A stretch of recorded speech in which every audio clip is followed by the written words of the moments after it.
So it's 13.5%. So screw it, as I said earlier.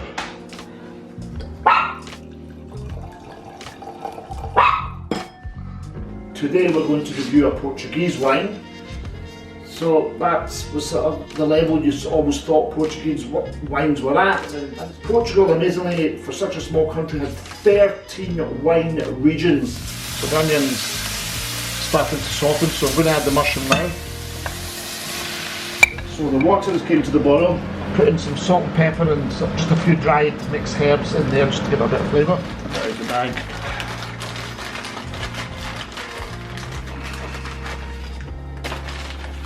That's it. Because of all the flour and everything that's gone in, it's going to sizzle in a minute. You don't want it to burn. It's already starting to look absolutely delicious.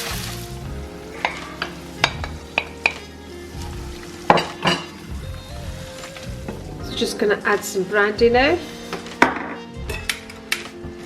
And just a little bit of flambe going on. Oh wow, when I say a little bit, I don't know if you can see that in the camera, but it's quite, so that's it, bubbling away, and Rico's just turn the heat down now, just to let it simmer through. You don't have to reduce the cream when you put the fresh creme. There we go!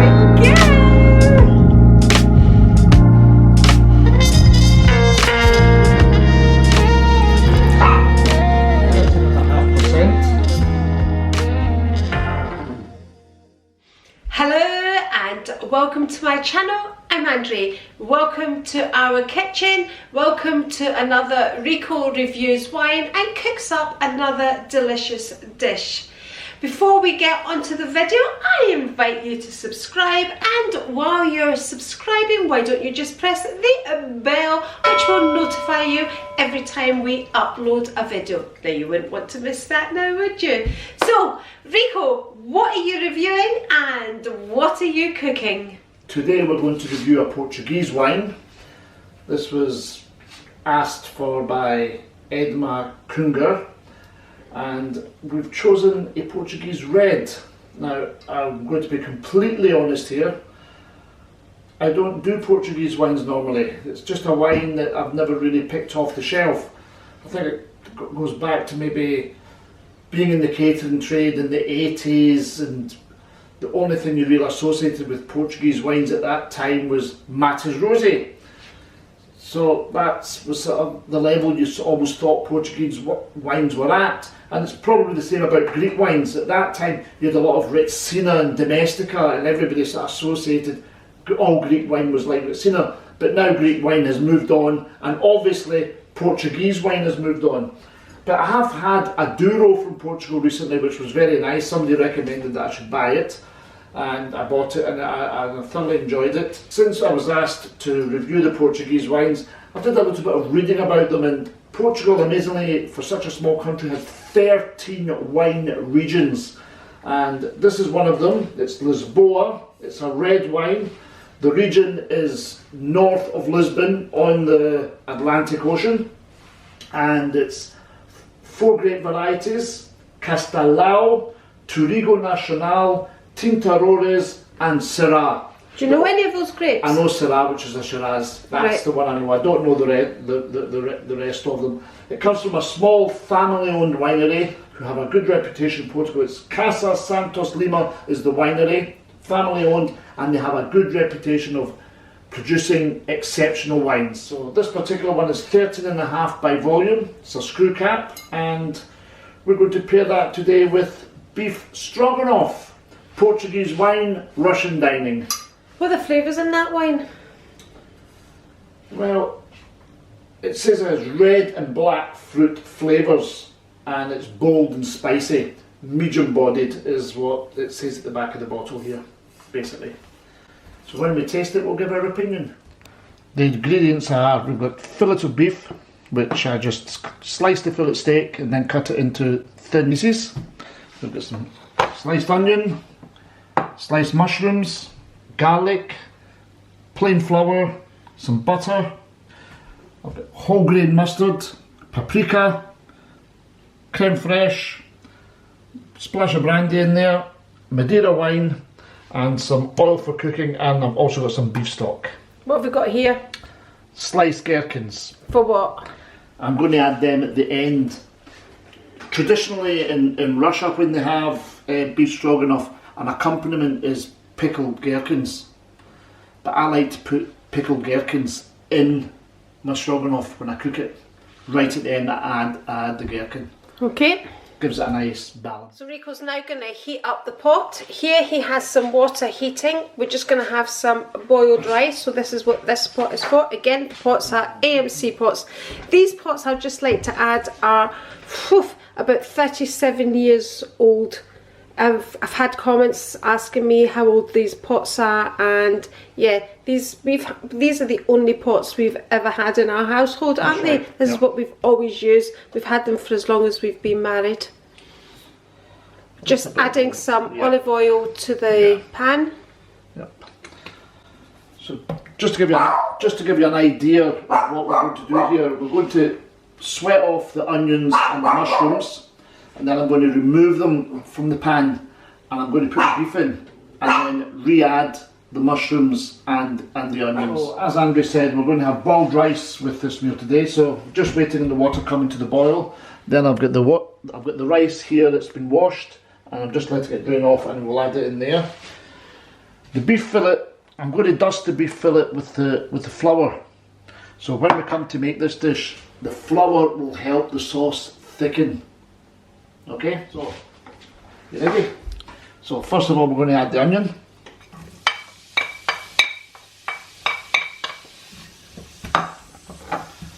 So you're just going to soften the onion now? Just going to soften it, yep.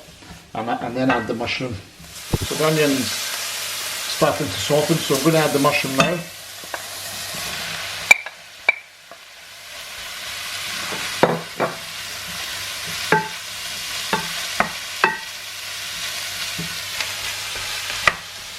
So just after a couple of seconds of the mushrooms being added, you're just adding the garlic now. So it's, is it minced garlic? Yeah, minced garlic, yep. 2 cloves of garlic minced there. Okay.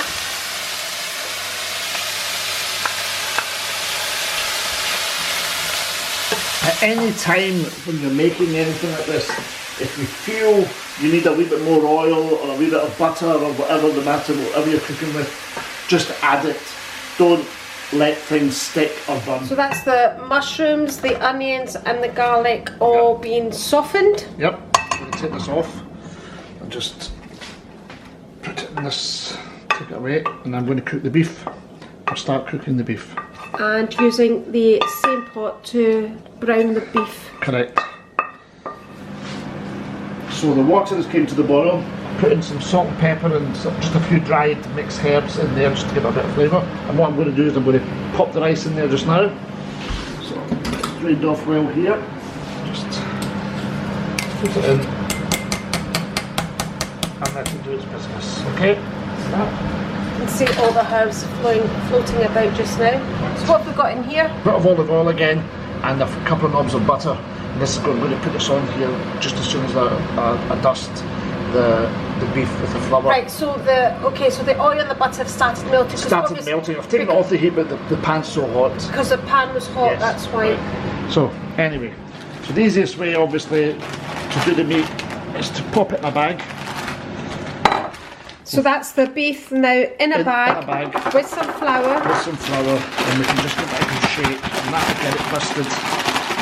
Okay. So it's basically covering the meat with flour. Now, I'm going to add paprika now, because I like the paprika in my stroganoff as well. Okay, some people don't add paprika, but I enjoy paprika in my stroganoff, so I'm going to add it in now with the flour. So about 2 teaspoons of paprika. It's just sweet paprika, it's not cayenne or anything like that, and these spicy peppers. Just coating the beef now. That's it. So I'll take that out. Okay, that's it. Take it out of the bag. The oil's hot. Okay, I'm going to put it. Well, it's warm. I wouldn't say it was hot. Is it hot? Okay. Look, it's hot. Okay, it's hot. It's not warm, it's hot. Okay. Okay, let's just get in the beef. So why is it not sizzling? if it was hot? Because of all the flour and everything that's gone in. It's going to sizzle in a minute. You don't want it to burn. Just watch. Okay, so I expected a great big sizzle there, but Rico is saying that because of the flour, you don't want to burn it. So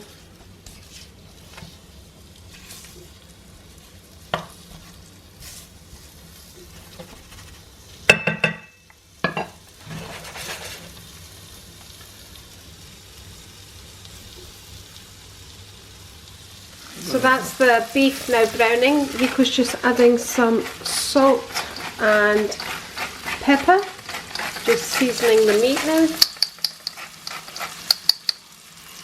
Rice is boiling away. Now the pepper. It's already starting to look absolutely delicious. I'm going to add the mushroom and onion back in now. The meat's all browned.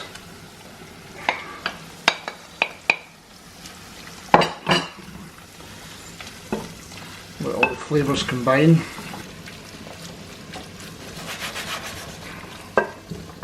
So just going to add some brandy now.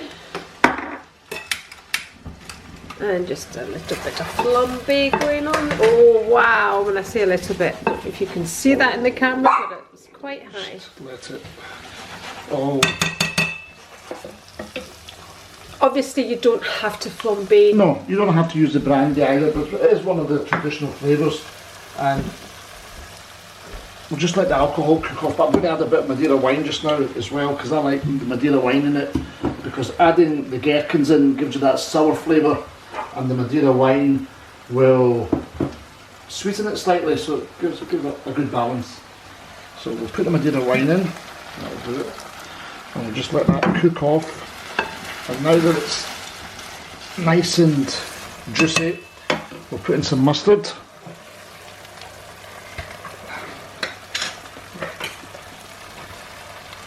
Good. Just a little more than that. You can use French mustard, you can use English mustard, Dijon mustard. I like it with whole grain or coarse grain. I'll add some stock now.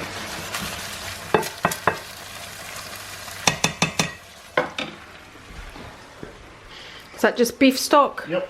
Just some beef stock. So it's just really a cube you were using, wasn't it? Yep. We'll just let that reduce down, and then we'll add the creme fraiche and we'll be ready.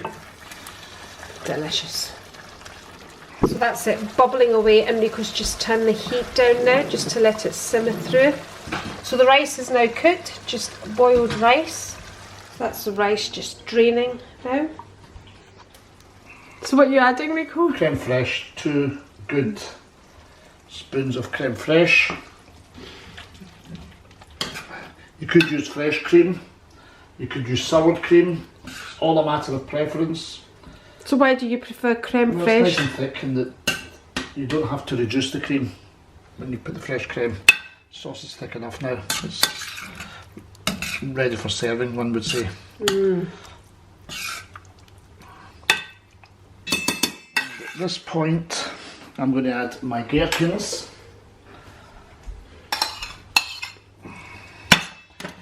This is an optional, of course, but I like it, so I'm adding it. But that's what cooking is all about, isn't it? Correct. Adding what you like and taking out what you don't like. Anyway, just let that simmer for a wee minute, and then we'll serve.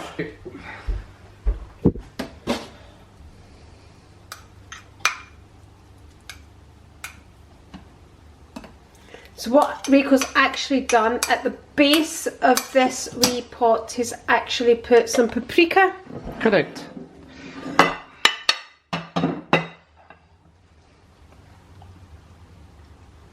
There we go.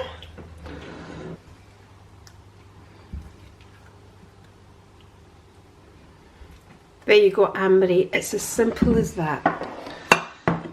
You just put it on a plate.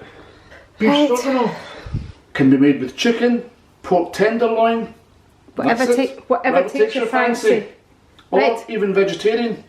That's right, you could just use veg. Mushrooms, courgettes, whatever, just make a vegetarian one. Okay. Now time to taste. So it's 13.5%. So screw it up as I said earlier.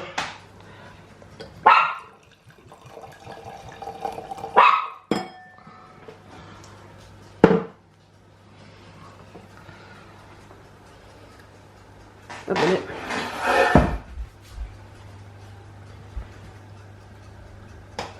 Has got a quite a deep red colour anyway. Does smell of loads of ripe fruit.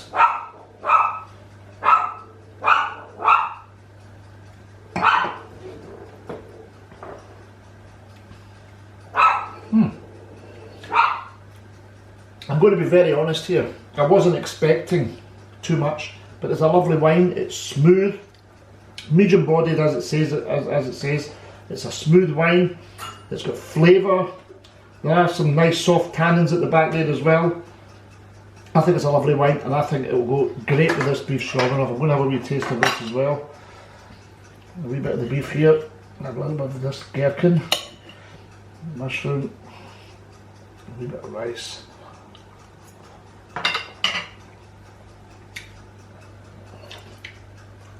Delicious. Cheers.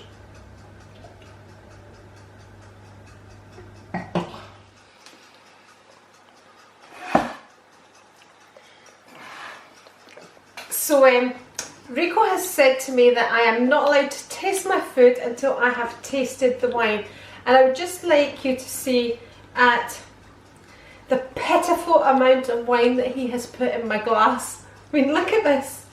Seriously. You're only tasting. Well, not really, because I'm then going to go on to have my dinner. Well, so then we'll pour more. Just put a decent amount in my glass. Well, just taste it. Right.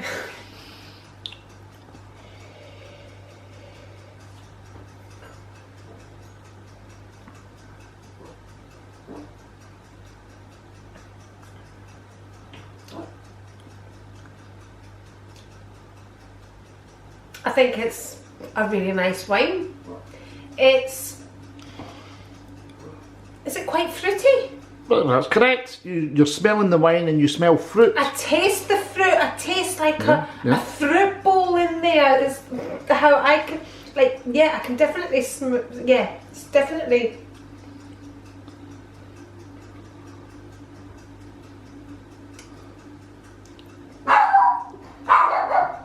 Tannins are very, very slight.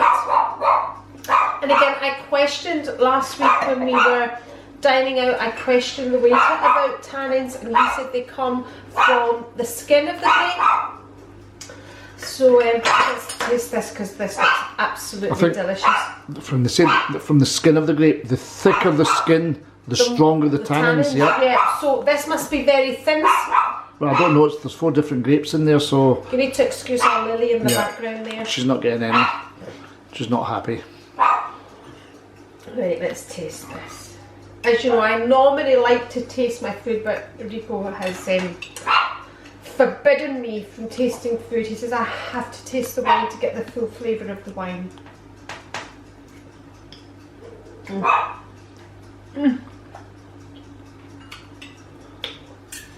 You know, it's amazing how simple these dishes are to make. You know, you think beef stroganoff, oh, I'm not going to make a beef stroganoff, I'll just buy a ready beef stroganoff. But oh my goodness, you made that. That didn't take any time at all.